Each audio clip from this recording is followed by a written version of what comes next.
Chris Lema, what's up, buddy? I'm good. How are you doing? Doing good. Yeah, good to get to connect with you again. I feel like every time we connect, it's usually like asynchronous or like a Twitter DM, but Yeah, it's good to actually hop on a call. Yeah. that's right. Yeah.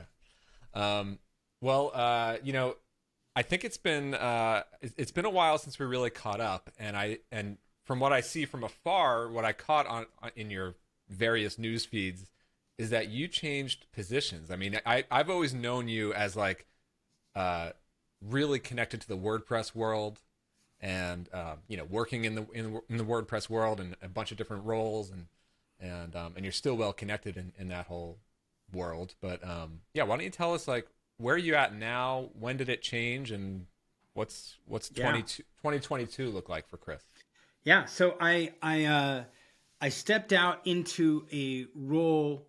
If you go back long enough, right? If you go back, I would guess something like 8 or 9 years ago, I had a full-time job outside of the WordPress ecosystem while I was writing a daily blog about WordPress in the WordPress ecosystem, right? So I had this outside job, and then my weekends, my evenings, I would write blog posts about WordPress. I would help WordPress companies, and I would fly out to WordCamps and speak as part of the community. But I had a full-time job, and when I took the first That full-time was WordPress actually job, like that was like the first time I and probably many people started following your stuff was your early days of the blog. And I yeah. didn't know that you were like not working in WordPress at that Right. time. Yeah. Right. So when I took my first full-time job in WordPress as the CTO and chief strategist at a digital agency called Crowd Favorite that focused on enterprise WordPress, um, the people in the company were like, CTO? Like, isn't that the guy that writes blog posts and goes on stage and tells stories? Like, shouldn't he be our marketing officer? Why is he our technology officer? And what does he know? And the CEO's like, do you not know what like he's been doing his day job for decades, right? And they're like, no, I didn't know anything about that. I just knew he told stories on stage about WordPress. So I stepped into that role and made WordPress my full-time job, which killed the blog, right? Because when you spend all day time about WordPress, the last thing you want to do at night is sit down and be like, how about I write another WordPress blog, right? So Yeah. the blog really kind of took this little pause for a few years while I was working with Crowd Favorite. Then I took a year off. And then when I joined Liquid Web, it was to build WordPress and WooCommerce offerings. And I did that 5.5 years, with the last year mostly buying WordPress products and tucking them in. And all of that was fine, but at the core of who I am, that all of that felt a little less fulfilling than I wanted it to be, right? And I'm one of those people. As a coach, I will tell people that the single most important thing that you need to learn how to do is make money. You have to figure out, if you have nothing, if you know how to make money, craft an ebook, build an online course, create a membership site, sell a report, provide some coaching, do some consulting. Like if you know how to make money, then you're never locked into the situation that you're in. And contrary to Apple's belief that bravery is taking a headphone port away, my belief of bravery, right? My definition is the ability to leave something that is safe and step into something that is unknown. Yeah. Um, I but think it's so interesting, like your transitions that I want to talk about your recent one in 2022, but even just going back to those early days, you were CTO at some other like non yeah, WordPress, some other software, and you actively started blogging and becoming well known in the WordPress space, and it was almost like building the bridge for you to go cross over into the WordPress space. yeah, What was that like 2008, it's 2009 around it's a then? desire. Yeah, it's a desire to continually create opportunities, right? So years and years ago, a long, long time ago, I wrote a patent. And the patent I wrote on was with one of the top 5 decision scientists on the planet, Dr. Ralph Keeney. And Ralph was the chair of decision science at Duke, which is the decision science school. He had been the professor of decision science at USC, another well-known school. This guy is the god of decisions.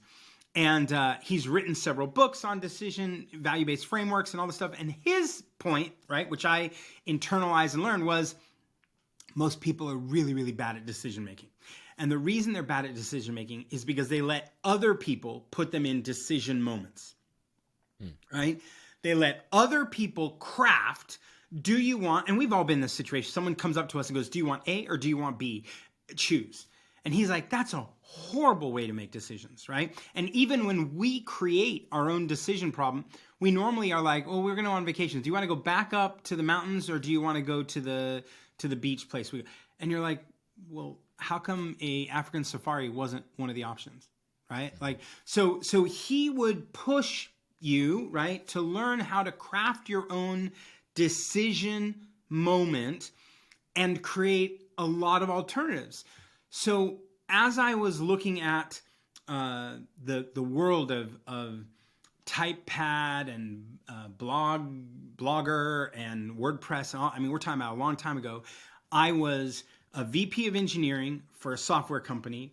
I had been the CTO of another software before that we had sold, and another one before that we had sold. And I was on my fourth startup, and I realized I had some ability to coach others, and I started coaching these companies. But this was so early on, these companies didn't have websites.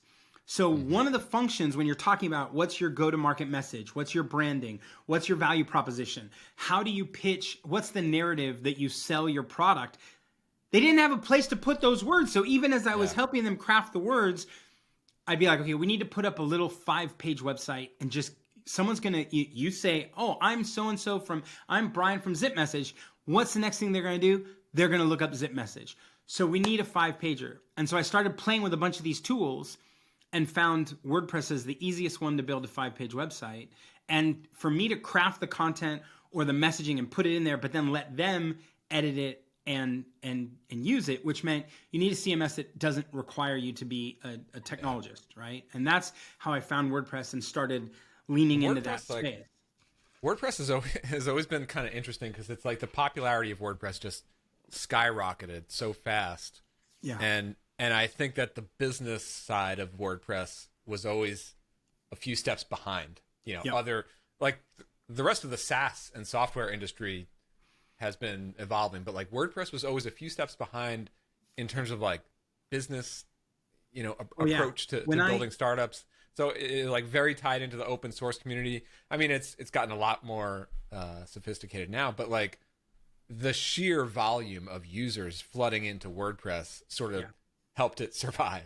When I stepped in to speak, the first time I went to speak at a WordCamp, which was 2011, maybe 2012, somewhere around there, 2011 or 2012, I went to apply and I looked at every talk of every WordCamp the year before, right? And there was one talk, and we're talking about like, 10, 12 cities. Each city had 2 tracks. Each of the 2 tracks had 10 talks in it. So 20 times 12. I mean, you're talking about hundreds of talks. And there was only one business talk, right? Yeah. One business topic, how to sell your freelance services or whatever, right? And I went, okay, well, there's no marketing, there's no messaging, there's no framing, there's no pricing, I'm like, I can talk about all these topics for days, right? And so I took this corner that wasn't a congested corner. There was no one else talking about it. I go, well, this is very easy. But I created then, as you mentioned, right? I created that bridge that said, there are going to be opportunities here, and I'll build that. And in the same way, over the course of years, right? The recruiting to Crowd Favorite was because the CEO said, I want you to come help me. I just as an advisor, I'd helped him buy a couple companies. Now he's like, I want you to help me integrate those companies. I knew how to do that. When I left that and took some time off, the folks at Liquid Web were like, hey, you understand SaaS, you understand products, you understand WordPress. We want to build a WordPress solution for our hosting company. And so by creating the right opportunities and having connected, I didn't know who Liquid Web was. They talked to 2 or 3 other people who all said, here's the guy you want to go talk to. And so it's, part of the decision game is creating enough avenues and opening up enough lanes so that when you decide this is a bravery moment and I'm going to step away and I'm kind of done doing what I've been doing, that you let some people know and options appear. Yeah. And it's almost like, how like companies these days are building like media brands and building audience. Like that's a really defensible way to have, customers coming to you. It's hard to replicate that. I mean, you've sort of done that on a personal brand level, right? Where like companies like Liquid Web are bringing you in to, because you're so well connected and you know all the background with, running product. So, I mean, back to the original thing, like here we are in the middle of 2022. Yeah. You're not working at WordPress today. What are you doing? No, 3 months ago, it was a crazy 2 weeks. I guess it was about 4 months ago, because I've now been working for three months in the new company. But about 4 months ago, I got to a point where I decided I'm kind of done. I'm just I'm burnt out. And we're all burnt out, right? COVID and staying at home a lot and all these things had created burnout, but I was feeling more burnt out than that. And you can tell when you start getting impatient, and the other person has barely said anything. And you're like, I'm so mad already. And you're like, wow, we're 3 minutes into this conversation. And so you realize it's about me. It's not about anybody else. It's about me. I'm burnt out. I'm tired. And it just so happened that a company reached out and said, would you consider joining? In that particular case, it was as their chief marketing officer, right? So using all the brand and narrative and storytelling and all that stuff, would you take that part of you and join us? And it was outside the WordPress space, right? It was a company that is also another CMS called Duda, and they were looking for stuff. And I had helped a private equity firm in Israel do the due diligence on Duda 6 months before that, and written up the paper that said, here's my take on Duda. The founders had read it and went, this guy knows Duda better than most of our employees. Like, and he knows the whole space, right? All the competitive nature of everything. And he's telling a story or crafting a story about stuff that's interesting. So they approached and said, would you consider this position? And it was the first moment, right? First of all, I was like, yes, I'll consider it because I'm burnt out. I'm tired. It's time to think about other things. But the second notion of it was, this would mean moving out of the WordPress space. Mm-hmm. And I had to give that a thought, right? Like, because on the one hand, companies that had hired me before that, part of what they were paying for was the connection to the network, right? When you're asked by someone like Liquid Web to buy companies, it's because they tried already to reach out to these founders of these startup companies and they get no response. And then I would DM them on Twitter and be like, hey, you got a few minutes for a talk? And they're like, sure, yeah, let's get on a call. And some of my partners at Liquid Web were like, they didn't reply to us. I'm like, well, okay, but I know them, so we can chat, right? So when you leave that space, you're leaving some value on the table, right? If you go do another job and you're not going to leverage this network, you're cutting off some of the value. Mm-hmm. But it was the first time I started thinking about it. So I started thinking about that. And in the midst of that, I had a coaching client that was completely outside the WordPress space. And I just mentioned to them, hey, I may be leaving my job at Liquid Web. And it was a job at Liquid Web, but I was also the GM of LearnDash. So I may be leaving both these gigs. And they went into Hyperdrive. Acquired LearnDash, and so then you became the I came in the GM on LearnDash. Yeah, they went into Hyperdrive. They had an emergency board meeting the next morning, and by that afternoon, they had an offer. While the original guys were 2 weeks into interviews, these guys were like, "No, if you're thinking about moving on and you're open, Cherith is the name of the company, and Cherith said, we want you over here." Right? If you'll do it, right? And that option was so interesting and inviting that I called the Duda guys back up and said, hey, take my hat out of the ring. I know you have at least one other candidate. Go with them. I'm going to go with these guys. This is exciting to me. So I joined a company called Cherith Analytics that no one's ever heard of, at least not in any of our spaces, but frankly, in almost any space, no one's ever heard of them. They're a group of AI researchers along with linguistics AI, which is a field I'd never heard of, along with some security experts in the overall space of what's called faith tech, which is technology used for mission-oriented organizations. Some of what they do is some pretty quiet and on purpose, right?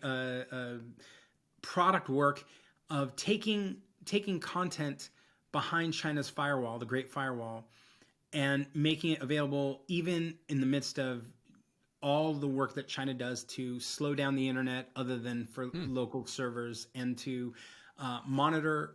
It's a surveillance economy, right? The entire gamut of your phones, your websites, your web traffic, all of it is monitored by the state government. And so how do you build, proxy servers to mitigate some of this and to speed some things up? And Wow. there's a lot of technology in it, and there's a lot of interesting new tech, but they were looking for someone to help them productize, think about product strategy, turn some things from research into actual practical products. And Wow. it's interesting. And you go, okay, yeah, I can do that, but it has nothing to do with WordPress at all. Yeah. Yeah. No, it's like so different. And it sounds like is it like aimed at like large organizations, like very enterprise sort of tools, or are they going? It's both, right? Like you got one of the products that we have already out in market is the most read Bible app for iPhone or Android on the globe, because they have 10 million Chinese people reading it every day. The problem is that app, to download that app, you have to keep moving where the download link is, every few hours, because the government's trying to shut it down. So, I mean, it's a whole different problem Yeah. than other kinds of problems. But that was what's exciting, right? They give you an opportunity to do a job, and they go, Chris, there's a whole bunch of challenges. And you go, I like challenges. Let's go do it. Yeah, I mean, I could see how, like, when you're at a point where you're feeling kind of burnt out, you've been doing this thing for multiple years, and and it's like a new problem, a totally fresh problem set, an opportunity just kind of lands on your lap, and it's here's a crazy thing. In the last 3 months, I'm involved in buying a company, which I've done 40 times already. I'm involved in investing in a company, which I've done 30 times already. I'm involved in starting a new startup, which I've done 7 times already. And I'm launching a product, which I've done probably 100 plus times already, right? I literally don't have to prep to walk into any meeting. I walk in the meeting and I'm like, oh, I have a framework for that. I have a strategy for that. I've done that before. Here's the questions I would ask. These are the lawyers I would use. This is how we do it. I would do this tranche and then do this flip and then do this convertible note and then do... Yeah. The benefit of having done a whole lot of work for a lot of years is that if you get the opportunity to work in a job where you're like, I've never worked harder, but it's never been easier, because it's leveraging all the things that I've done before. A lot of business fundamentals just don't really change no matter which space you're in. Right. You can apply what happened on that deal over to here. Yeah. Right?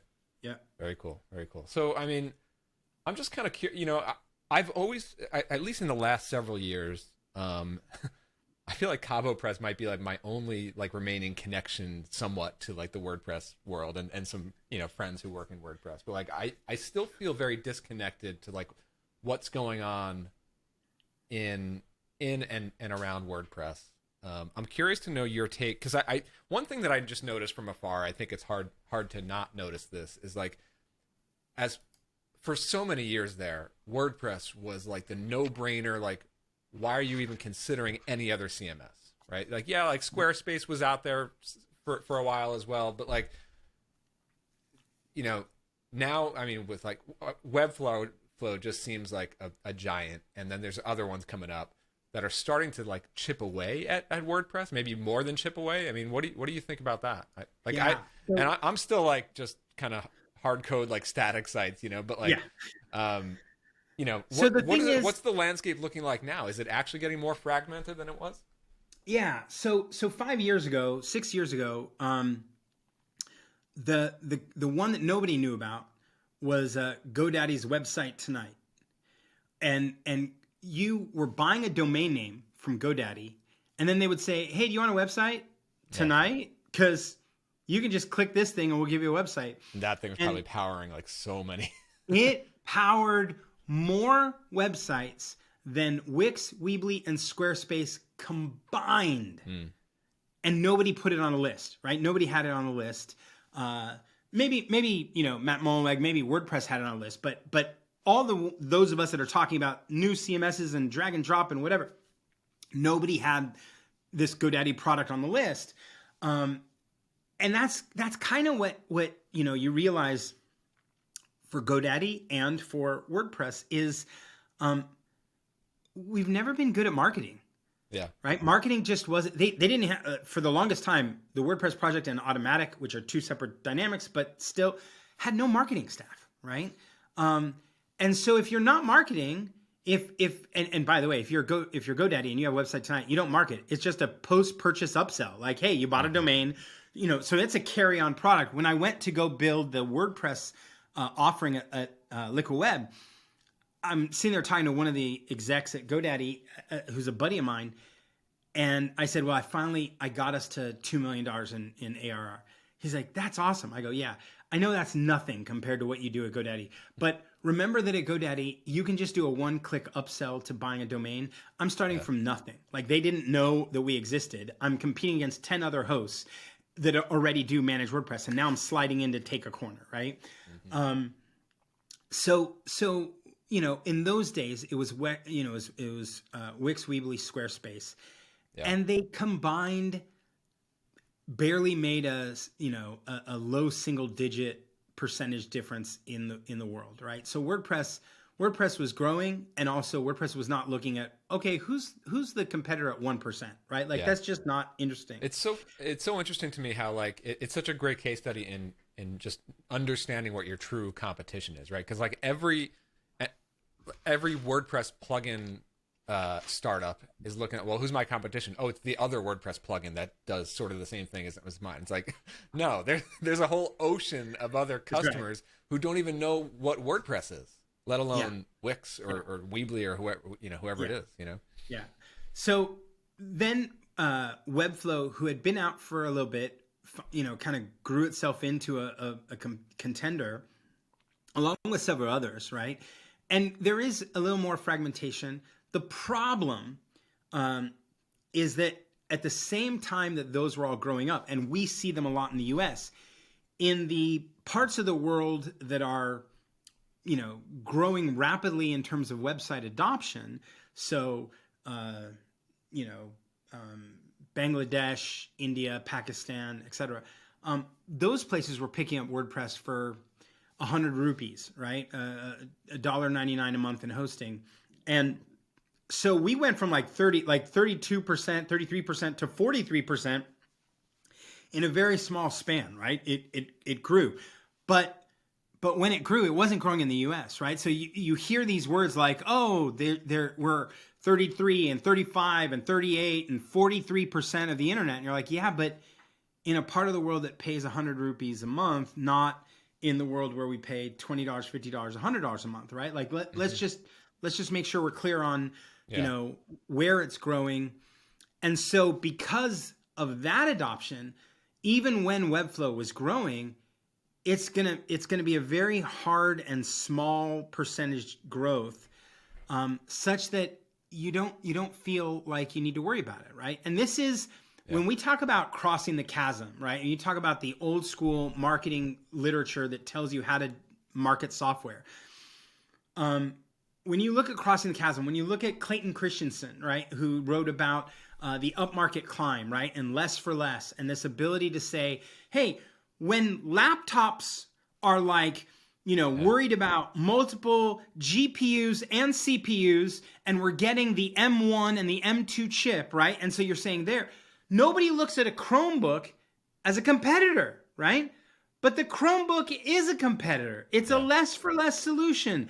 And many, many pieces of hardware, right? Laptops specifically, are used for email and maybe a spreadsheet. And you can do that with a Chromebook. And then just as the Chromebook does the upmarket climb and starts moving up, and we finally get Samsung releases a $1,000 Chromebook when it used to be a $200 device, the iPad comes in and does less for less, right? And says, oh, I think you can do everything on an iPad. So there is this constant dynamic where the folks that are building a product like the M2, Apple MacBook Air are looking at a Chromebook and saying that's not a competitor. And the Chromebook is looking at an iPad and saying that's not a competitor. But there's a moment in time where things shift and all of a sudden the audience says, that went over the line. I don't need to buy that. Yeah. For what I do, I'm fine with a Chromebook. Or for what I do, I'm fine with a tablet. It's also, again, like it sort of like comes back to this whole thing. It's like competitors or just products in a market might seem so prominent when they're still so invisible to so many.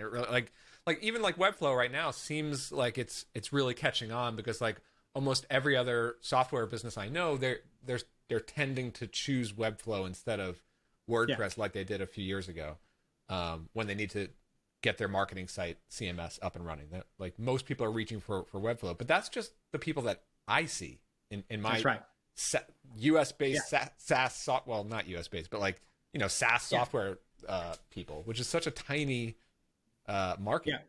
Like most people most of the world is just catching up to WordPress now, and now Webflow is coming up behind it, right? That's right. Interesting. Yeah.